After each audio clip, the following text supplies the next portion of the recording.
Hey, it's me, MLB. Here is chapter 58 of Heard You Like Me, and this one is titled Momo's Surprise.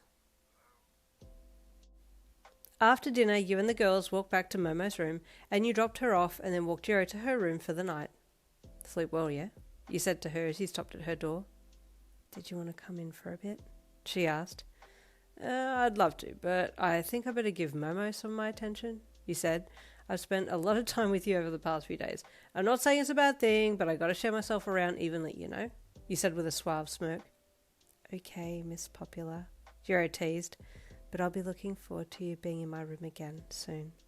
Oh, you bet. Another of those showers would be amazing too, you said with a smirk, before giving her a kiss and then saying your final goodbyes.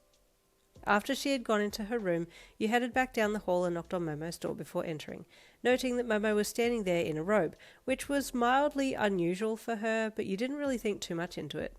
Instead, you just launched into your spiel about the day and how the feedback thing had gone. Man, what a day. I wonder if we can write a feedback thing for the hero that we did our studies with, you joked. Dear no-name hero, firstly, get a name before you start acting high and mighty. Secondly, I know you're in a thought, so sit your ass down.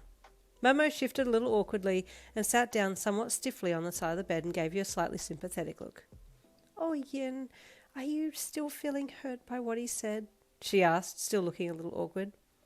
No, I'm just super offended, you replied. Oh, Yin, she said again sympathetically. Nah, I'm fine. It'll only take me 50 years to get over it. If I get over it, that is, you joked. I'm joking, but I'm also serious, but also joking. Like, I'll forget about this, and then if I ever see him again, it'll bring it all back, and I'll be an extra sarcastic asshole to him, just to make myself feel better about myself, you said, as you pulled your shirt up and chucked it in the general direction of the laundry basket. It smacked into the side of the basket and fell to the floor, and you shrugged. Meh, I'm here to be a hero, not a basketball star, you said idly. Well, I might have something that might make you feel better, Momo said nervously. Oh yeah? You asked as you turned to face her, standing there in your grey sweatpants and bra. She stood back up and slowly pulled on the ties that held her robe together, and it suddenly fell open, revealing her standing there in a lacy white lingerie set, complete with suspenders and white stockings. Your mouth fell open with surprise and awe. What do you think? She asked. What do I think? I don't think anything because my brain has stopped working because you look so amazing. Look at those curves, you gasped. Momo blushed and slowly slid the robe off her shoulders and let it fall to the floor. I wanted to show it to you last night, but you were with Jirou, so I didn't get the chance, she said shyly. Well, you have all the chances now, you said with a smirk as you took a few steps towards her and then turned and sat down on the edge of the bed. Come over here. She did so, and you reached around behind her to pull her towards yourself, your fingers resting lightly just under her ass to guide her into you. As she stepped into you, she placed her hands on your shoulders and bent down to give you a kiss, but it gave you a good view of all her assets as she did so, and you nearly ascended as you craned your neck up and her lips met yours. Oh, you sexy little thing, you half whispered when she pulled back. How did you buy this without me seeing? Or did you have this tucked away in your closet? No, I bought it on the day that we all went together, she said with a smile. I wanted to buy something that you would like, and I thought this might be nice, so I can put it on for you when we're alone in here.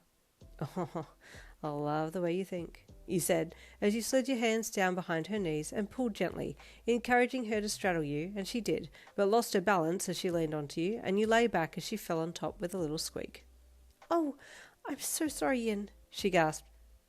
Just how I like it, you replied cheekily, pulling her down on top of you so that she was laying on you now.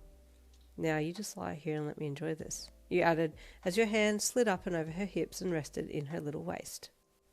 If someone had asked you to detail the events that followed that scene, you wouldn't have been able to, since everything rolled into one and you let yourself go to the rhythm of the moment and the moving of time until you and Momo had had your fun and cuddled up under the sheets to sleep the rest of the night away, satisfied and relaxed in each other's presence.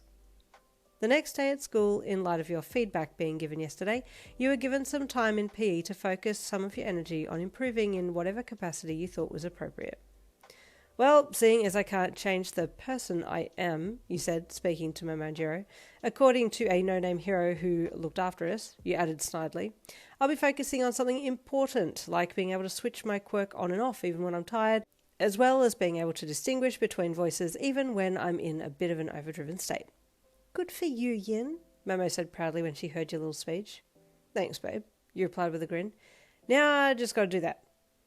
I'm going to work on being able to make more items from my reserves, Momo said. I've been practicing for a while now and I feel like I'm getting somewhere. I also need to memorize a few chemical compounds to be able to make some offensive material. Sick, he replied and then looked at Jirou. Did you need some help with your quirk? Yeah, maybe, she mused. I'm not really sure what to do or how to improve. Okay, fair, you shrugged. Alright gang, let's get to it. I probably should have stayed up a little more last night, but I kind of crashed quickly, you said, not wanting to say anything in front of Jirou, lest she get a little jealous spicy. There was still that potential of jealousy in the relationship. You were well aware of that and were trying to actively avoid it as much as possible, but man, it had been a fun night the night before, and your mind decided to ask you the question of, what if they both were there last night? How would that go? Unfortunately, you didn't have time to explore that question, so decided to put a pin in it until later and forced yourself to focus on what you had to achieve in that moment. Okay, Momo, you said, addressing her. You do your thing, and Jirou, if you could just talk in your mind for me, that'd be great, and I'll try and push my parameters out a little. I'll work on sorting voices and switching on and off when I'm actually tired so that I can gauge it well. For now, just try and increase my range. Jirou nodded and then started talking in her mind, just rambling some things, and you nodded and then started walking away. You got about 15 meters away before her voice started to fade a little and blend in with the regular static that you could hear when someone was out of range, and you closed your eyes and focused in as best you could, but nothing seemed to happen. You took a step further away and she went completely out of range, so you took 2 steps back in and you could hear her a little better, but still with a little static, and you frowned. How am I supposed to combat this? You wondered, taking smaller incremental steps back, but again you hit that wall where there was just too much static and you couldn't hear her again. This sucks, you hummed to yourself. Jirou could see the scowl on your face from where she was standing, and she stopped trying to talk to you and instead just shut up and started walking towards you instead. Stuck? She asked. Yeah, I'm not really sure how to work past this, you commented to her. Like, if it were just a matter of push-ups, I'd just drop to the ground and do them, you know? But it's more complicated than that. Gambare Yin, you can do this. Stay tuned for next chapter 59 coming tomorrow. See you then.